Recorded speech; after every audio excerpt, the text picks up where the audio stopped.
Je me souviendrai toujours de cette députée socialiste qui, dans un débat sur le droit international fondamental, nous sort que seulement 30% des gens font des études universitaires. Sous-entendu que tout le reste est trop débile pour comprendre le droit international et la nécessité de s'y soumettre. Après la conférence, j'ai quand même été lui dire que sa remarque était élitiste. Et après une petite discussion, elle s'est rendue compte que sa formulation était maladroite. J'essaie de terminer, ceux qui feraient justement les non-sachants, ceux qui ne savent pas, etc., qui, parce qu'ils ne savent pas, sont plus propices à se faire avoir par des discours. Ah, vous pensez que les gens votent national parce qu'ils sont bêtes? Ils n'ont pas assez regardé la télé? J'ai fait une émission avec Frédéric Tadei sur Europe 1 il y a quelques jours, où je me suis retrouvé justement avec des sachants, vous savez, pas des savants, des sachants, hein, qui sont tous profs d'ailleurs, tous professeurs dans différents établissements, et qui sont des économistes, et des économistes qui conseillent les politiques, qui conseillent les dirigeants économiques. Ils sont hors sol, ils vous disent, ils commencent toutes leurs phrases par « on sait que ». Moi, j'aurais tendance à commencer mes phrases par « je ne sais rien », mais eux, ils savent, parce qu'il y a eu des études qui ont été faites. En introduction, vous aurez reconnu la députée France Insoumise Clémentine Autain, qui porte d'ailleurs très bien son nom. Comme beaucoup, elle fait partie d'un parti qui se veut défenseur des intérêts des classes populaires, mais qui ne peut s'empêcher de temps à autre de témoigner son mépris de classe, et de défendre des positions idéologiques qui sont contraires aux intérêts du peuple. Le fait de venir d'une famille bourgeoise pourrait l'expliquer, mais ce genre de comportement se retrouve aussi chez les gens qui ne viennent pas initialement d'une famille bourgeoise. En réalité, ce sont les cursus universitaires, en particulier les cursus de sciences sociales et politiques, qui créent et perpétuent une idéologie et une arrogance de classe. Avant de rentrer dans les détails, cette vidéo est aussi une réponse à celle de Danny Caligula, qui a fait il y a quelques mois une vidéo pour se défendre d'être un bourgeois méprisant. On me reproche assez souvent sur cette chaîne d'être un bourgeois. Dans cette vidéo, il nous explique qu'il vient d'une famille pauvre. Je suis fils d'ouvrier. Et qu'il fait partie des 5% qui ont réussi malgré tout à faire des études. Je le rappelle, seulement 5% des fils d'ouvriers et d'employés qui sont diplômés comme je le suis. En conséquence, il a acquis du capital culturel. Et aujourd'hui, je suis tout à fait conscient que j'ai acquis du capital culturel. Et parce qu'il a acquis du capital culturel, il essaye de faire de la vulgarisation académique. Je préfère le terme d'éducation populaire, mais bon, je vais pas insister là-dessus. Et quelle ironie pour un cancre qui détestait les intellos de se voir reprocher d'être devenu la chose même qu'il détestait. J'étais plutôt moyen, voire cancre. Je détestais les intellos. Et ce que Danny n'a pas l'air de comprendre, c'est pas tellement le fait d'être pédant et d'exercer de la violence symbolique qui lui est reproché que de promouvoir des valeurs et une idéologie.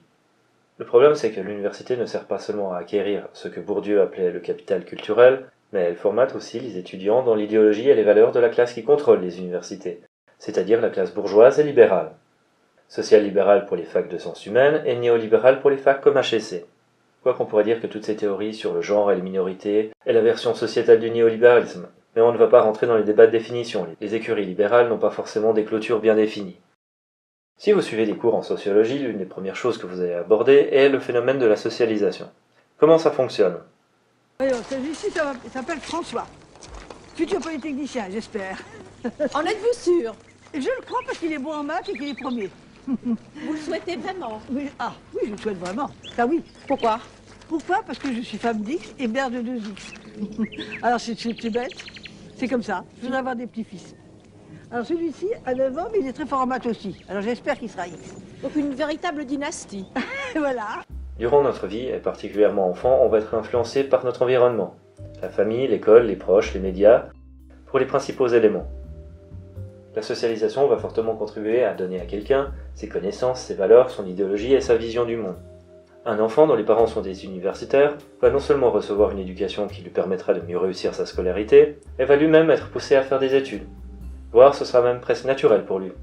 Alors qu'un enfant dont les parents n'ont pas fait d'études, ce sera beaucoup plus difficile. Les statistiques sont assez claires.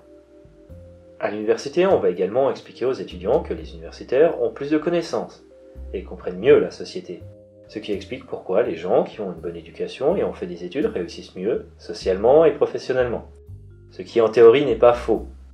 Mais ça revient à sous-entendre à la masse d'abrutis assis dans l'auditoire qu'ils sont des petits génies et que les prolos sont des pauvres cons.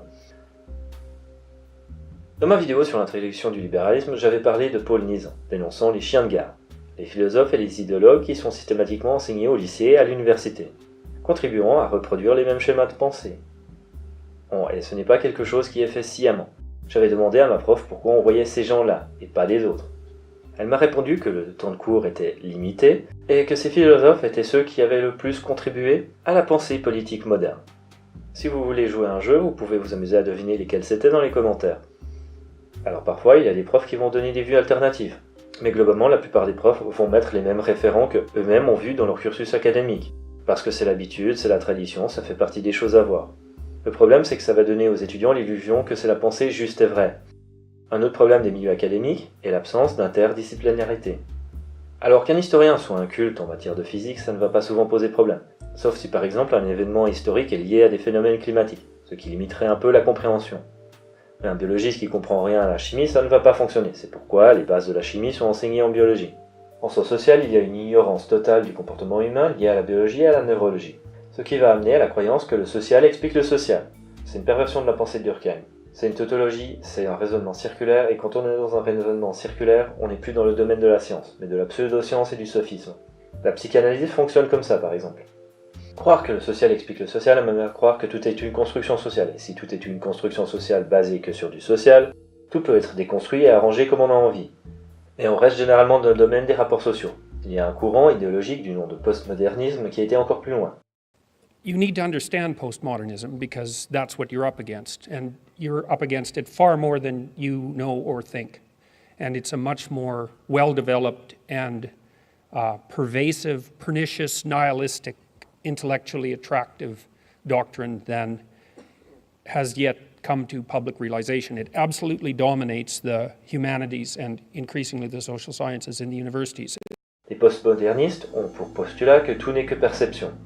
Bon, ils ont été assez forts pour passer de l'autoconfirmation à l'auto-invalidation. Et ce qui les ont décrédibilisés, ce n'est pas tant l'absurdité de leur thèse que les dérives idéologiques de postmodernistes notoires, comme Jacques Derrida, signant une pétition pour l'abolition de l'âge légal de consentement, ce qui revenait à légaliser la pédophilie. Maintenant, construction sociale ne veut pas dire illégitime, et la société étant un collectif a besoin de normes communes pour fonctionner, et ces normes sont souvent basées sur des réalités physiques et biologiques. Quand bien même elles ne sauraient pas où est le problème. Après tout, les individus doivent se conformer à des normes et à remplir des rôles sociaux, si on veut une société fonctionnelle. Et là, l'école critique de Francfort et des gens comme John Rawls viennent donner les réponses. La théorie critique de l'école de Francfort. La théorie critique prend certains éléments du marxisme, notamment le concept de l'influence de l'infrastructure sur la superstructure, autrement dit de l'ordre socio-économique sur l'idéologie. Mais la théorie critique est davantage influencée par Kant. Kant est un philosophe et un théologien protestant qui a beaucoup travaillé sur le concept des droits naturels de l'individu. La théorie critique s'inspire davantage de Kant que de Marx. La théorie critique a pour but de libérer les êtres humains des circonstances qui les asservissent. Pensée purement individualiste, issue du libéralisme. Et pour Rawls, c'est une question de justice sociale, social justice en anglais. Les pauvres minorités qui ne peuvent ou ne veulent pas se conformer aux normes sociales sont discriminées, ce qui est injuste. Quand une minorité exerce une contrainte sur la majorité, où est la justice sociale, ça c'est une autre question. Quoi qu'il en soit, déconstruire les normes sociales n'amène pas à moins de normes sociales, mais au fait que chaque particularité ou déviance individuelle devient une norme. Donc on ne diminue pas les normes, on les multiplie. Pour s'en convaincre, il suffit d'observer le nombre de lettres régulièrement ajoutées dans la soupe aux identités sexuelles. On est passé de 3 lettres à 5. Et ça passera à 10, voire à 15 dans les prochaines années. Et c'est comme ça qu'on a tout un milieu social qui confond savoir et idéologie, mais qui en plus s'imagine être une élite éclairée face à une masse ignorante et obscurantiste. Si on lit la prose des sociolibéraux, ce qu'on appelle communément les bobos, ces gens sont persuadés que leurs opinions sont la preuve de leur intelligence. Et ce n'est pas commun à tout le monde. Les communistes, par exemple, ne se trouvent pas plus intelligents que les autres parce qu'ils sont communistes, et ils ne trouvent pas que les bourgeois soient idiots de ne pas être communistes. C'est une question d'intérêt de classe. En plus de surestimer l'importance de l'éducation et de confondre savoir et opinion, on a également l'arrogance morale. La morale est essentiellement propre à la religion, mais pas que. C'est commun que les individus moralisent leurs opinions pour se donner une force de conviction et se sentir mieux que les autres. La bourgeoisie, étant très attachée à la bienséance et aux apparences, ça a tendance à donner une classe de bigots. D'autant plus que le libéralisme rajoute encore une couche, parce que le libéralisme se base sur la philosophie des droits naturels, concrétisés par les droits de l'homme, droits qui seraient déductibles de la nature elle-même. Tout l'argumentaire pour justifier les droits de l'homme, et a fortiori les droits naturels, se base entièrement sur des sophismes. Les droits de l'homme, Évangile, sourate 6, verset 2. Si vous voulez savoir à quoi mènent les sophismes des droits naturels, je vous propose de regarder la vidéo de Dirty Biology sur Faut-il tout tuer? Pour faire disparaître la douleur. L'argument semble complètement absurde et de mauvaise foi, mais ce n'est pas le cas. Des gens vraiment intelligents et très sérieux pensent sincèrement que c'est la bonne chose éthique à faire. Contrairement à ce que dit Léo, non, ça n'a pas été pensé par des gens intelligents. Après, il a ses raisons pour le dire. Le résultat de tout ça, mais par des gens dont la maturité cérébrale n'a visiblement pas excédé le stade embryonnaire. Vraiment, je trouve qu'à ce stade de bêtises crasses et de malveillance, il faudrait que les membres de ce forum songent sérieusement à léguer leur cerveau à la science pour qu'on sache un jour comment il est possible de rester en vie en étant aussi con, malgré sa moyenne d'âge de 78 ans, qui, c'est vrai, lui octroie une certaine expertise sur la fin de vie. Alors moi, perso, je leur recommanderais plutôt de faire vérifier leur prostate. c'est ce genre de créatures qui étalent leur mépris de classe sans vergogne, en pensant être des génies alors qu'ils sont bêtes à manger du foin. D'un autre côté, on a des gens comme Dany, ou ces députés socialistes qui pensaient naïvement d'une part défendre les intérêts du peuple, tout en ayant une idéologie et des valeurs qui sont en contradiction. Et quand confrontés à ces contradictions, font toutes sortes d'acrobaties mentales ou tournent dans le déni. D'autre part, ils pensent que si on fait de l'éducation populaire, comme ils l'appellent, on arrivera à faire comprendre à tous ceux qui n'ont pas eu la chance de faire des études universitaires que tout n'est que construction sociale et une fois la chose comprise, on pourra être libre des contraintes qui pèsent sur l'individu. Ignorant le fait que les recherches en sciences sociales sont souvent épistémologiquement invalides et idéologiquement orientées au profit d'un intérêt particulier. All I ever wanted as a college professor, I never saw it as my position to sort of replicate my view of the world in the minds of my students. Heaven forbid. I wanted to open the world to them, show them the best that was thought and said on different contentious issues in metaphysics and ethics, as well as when I was teaching, occasionally would teach gender theory. But when I taught gender theory, I found that there was the closed-mindedness combined with a kind of a penchant for conspiracy theories, paranoid theories about the patriarchy that happens not to exist, at least certainly not in the United States or Western Europe. And I thought if I had my ideal university, I would have some radicals there because you can always learn from people that are pushing the envelope. Sure. But you don't only have radicals. And in gender scholarship, it may be a bit of an overstatement, but I don't think so. Yeah. Really, that's all we have. What happened is that the second wave of feminism, a lot of the women in the universities were quite radical, and they were not about equality.